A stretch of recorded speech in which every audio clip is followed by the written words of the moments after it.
तर आपण आज third chapter indices and cube root पाहणार आहोत। त्याच्या अगोदर त्याचे बेसिक फॉर्म्युले आपण पाहूयात। आता इंडायसेस अँड क्यूब रूट मध्ये आपण लॉज ऑफ इंडायसेस म्हणजे काय तर मराठीतून काय म्हणतो घातांकाचे नियम। पण आता आपण कुठे सेमीच्या वर्गात आहे बरोबर। मग लॉज ऑफ इंडायसेस पाहत असताना रूल्स बघू आपण। तर सगळ्यात फर्स्ट जो रूल आहे तो आहे a raised to m into a raised to n। आता बाळांनो मल्टिप्लिकेशन आहे आणि मल्टिप्लिकेशन मध्ये हा a आणि हा a दोन्ही एकच येतं सेम। मग मल्टिप्लिकेशन मध्ये जर बेस सेम असेल तर त्यांच्या पॉवरची काय होते ऍडिशन। म्हणून एक काय घेणार एक बेस काय घेणार आपण कॉमन घेणार आणि त्यांच्या पॉवरची काय करणार ऍडिशन। म्हणून a raised to m into a raised to n म्हणजे a raised to m plus n। आता हे जर आपल्याला एक्झाम्पल म्हणून जर पाहायचं असेल तर आपण कसं पाहणार x raised to 4 into x cube। आता इथं x दोघांचा बेस कसा आहे सेम।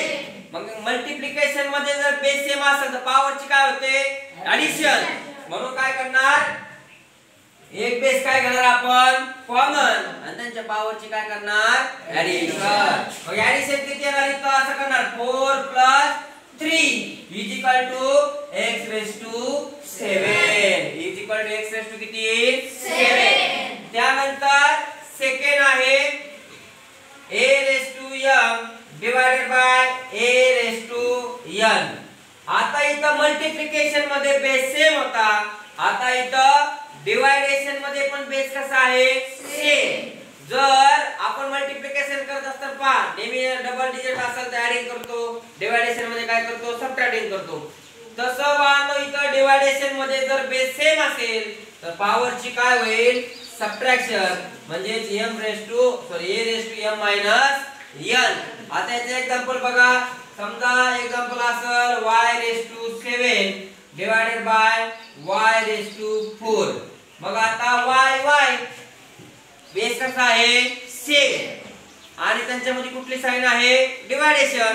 डिवायडेशन मध्ये जर बेस सेम असेल तर एक बेस काय घेतो आपण कॉमन आणि त्यांच्या पॉवरची काय करतो सबट्रॅक्शन। म्हणजेच काय करणार बाळांनो 7 - 4 आन्सर किती y क्यूब। काय येणार आन्सर y क्यूब। आता हे पहिले दोन फॉर्म्युले झाले होते बरोबर। थर्ड फॉर्म्युला काय आहे तर a raised to m raised to काय आहे n।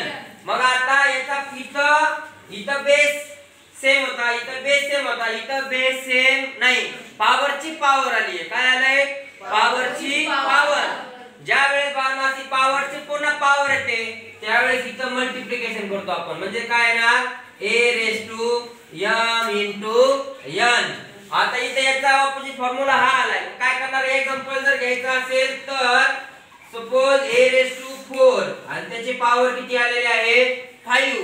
मग काय करणार a raised to 4 into 5 आणि आन्सर किती आहे a raised to 20। त्यानंतर बाळांनो समजा आता फोर्थ एक्झाम्पल आहे a into b आणि त्याचा काय आहे होल स्क्वेअर आहे। आता आपण a + b होल स्क्वेअर चे फॉर्म्युले बघितलेले आहेत। कशाचा फॉर्म्युला यूज करतोय आपण a into b whole square. मग त्याचं मीनिंग काय होतंय म्हणजे a चा पण स्क्वेअर आणि b चा पण स्क्वेअर म्हणजे बाळांनो a square into b square. जसं मल्टिप्लिकेशनचं आहे तसंच कोणाचं आहे डिवायडेशनचं पण आहे। मग डिवायडेशन मध्ये काय तर a/b होल क्यूब असेल किंवा होल स्क्वेअर असेल तरी मग आपण काय करणार a square upon b square. समजलं का सगळ्यांना।